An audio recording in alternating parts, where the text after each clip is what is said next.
আজকে দেখবো এই জঙ্গলে কি খাবার পাওয়া যায়। ও ভাই সাহেব, এগুলা আবার কি ফল হয়? এগুলা মনে হয় গোলাপি আঙ্গুর ফল। ফুট পাগল, এগুলা মনে হচ্ছে কমলা লেবু হয়। ও তাই নাকি? এগুলা আবার কেমন কমলা লেবু? জীবনেও খাইনি। ও এত স্বাদ কেন? আরো খাবি? না এগুলা আর খাবো না। তাহলে আমার সঙ্গে আয়। এই তুই কোথায় যাবি? আরে ভাই এখন যাবো অ্যামাজন জঙ্গলে। ওখানে কি আছে? তুই আয় না। এই রে ও ভাই আই, এটা ভূতের মাথা নাকি? হ্যাঁ কি বললি? এটা ভূতের মাথা হয় না? দেখি তো এটা আবার হয় কি? ও ভাই সাহেব, এটা কিসের মাথা? এটা তো এলিয়েনের মাথা। ধুর তেরি, এটা কোনো কাজের নয়। তাড়াতাড়ি আমার সঙ্গে আই। কি হলো? এই দেখ, এখানে মনে হয় ভূত থাকে। ভূত আমার ভয় পাই। আরে পাগল, ভূত রাত্রে বেলা বের হয়। ও তাই? আই কি হলো রে? কই কি হয়েছে? ও না মানে আমার খিদা পেয়ে আছে। আরে তুই মানুষ না এলিয়েন? তোর যে এত খিদে পাই, এই নে বেশি করে পেট ভরে খা।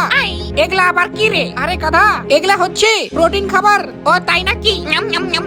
এত স্বাদ কেন? আর হ্যাঁ গাইস, 24 ঘন্টা এই জঙ্গলে থাকবো কি থাকবো না? গাইস বলবে হ্যাঁ।